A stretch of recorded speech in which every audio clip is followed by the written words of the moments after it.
In the small village of Dharampur, nestled among lush green hills, lived a young man named Viraj. He was a kind-hearted and hard-working individual, known for his honesty and strong sense of responsibility. After his parents passed away, Viraj inherited the old family home, a large but slightly dilapidated mansion that had stood for generations. Despite its crumbling walls and creaky floors, Viraj loved the house. It was the only connection he had to his parents.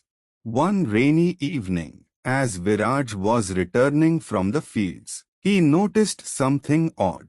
The lights in his house were flickering, even though he was sure he had turned them off before leaving. As he approached the front door, a chill ran down his spine. The door, which he had locked, was now slightly ajar. Pushing it open cautiously, he called out, "Is anyone there?" His voice echoed through the empty halls, but there was no response.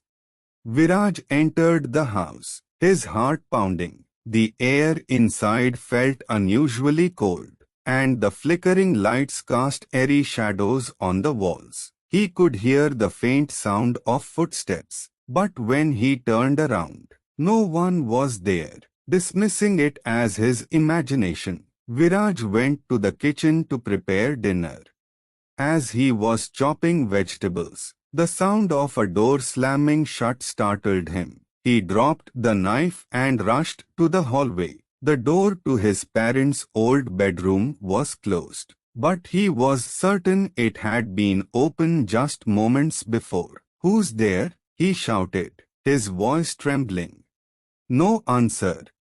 Gathering his courage, Viraj slowly opened the door. The room was empty, but there was a strong sense of unease in the air. Suddenly, he noticed something on the bed, a dusty old diary that had belonged to his mother. It hadn't been there before. Curious, Viraj picked it up and began to read. The diary entries were ordinary at first, filled with his mother's thoughts and daily activities. But as he turned the pages, the tone changed. His mother had written about strange occurrences in the house, objects moving on their own, whispers in the night, and an overwhelming feeling of being watched. She mentioned an old legend about a vengeful spirit that haunted their family, seeking justice for a wrong committed long ago. Viraj's hands trembled as he read the final entry. His mother had written about a night when she had seen the spirit, a shadowy figure standing at the foot of her bed, its eyes burning with rage. She had begged for forgiveness, but the spirit had simply vanished, leaving her in a state of terror. The entry ended abruptly, and there were no more pages after that. Suddenly, the temperature in the room dropped further, and Viraj felt a presence behind him. He turned around slowly, and there it was, a shadowy figure, just like his mother had described. Its eyes glowed with an unnatural light, and its form seemed to shift and waver as if it were made of smoke. The figure spoke in a voice that was both cold and sorrowful. "You must pay for the sins of your ancestors." Viraj, trembling with fear, stammered, "What do you want? I have done nothing wrong." The spirit's eyes bore into his, and it replied, "Your great-grandfather wronged me many years ago. He took what was rightfully mine and left me to die. His bloodline must suffer the consequences." Viraj was horrified. He had heard stories of his great-grandfather's ruthless behavior, but he had never imagined it would come back to haunt him literally. "I didn't know," he pleaded. "Please, forgive me. I will do anything to make things right."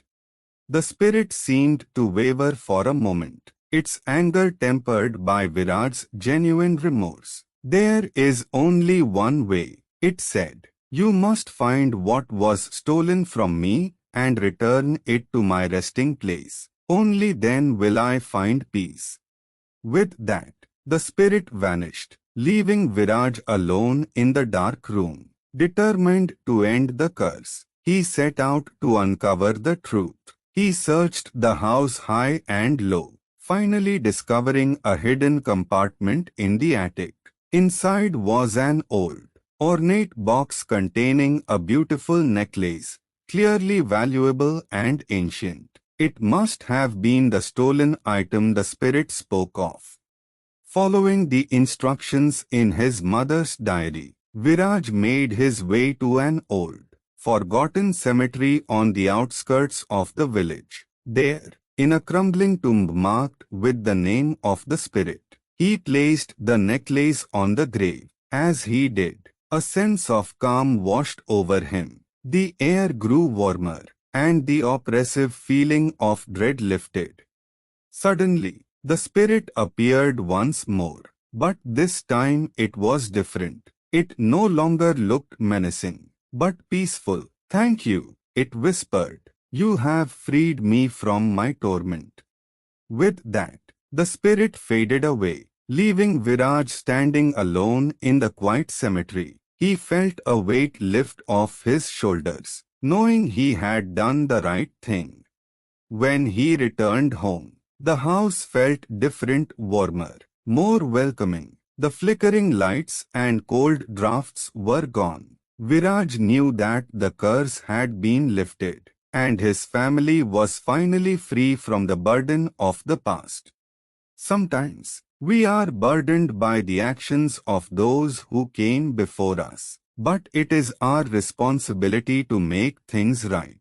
By acknowledging the wrongs of the past and taking steps to correct them, we can find peace and move forward with a clear conscience. Forgiveness and restitution are powerful tools in healing old wounds and breaking the cycle of suffering.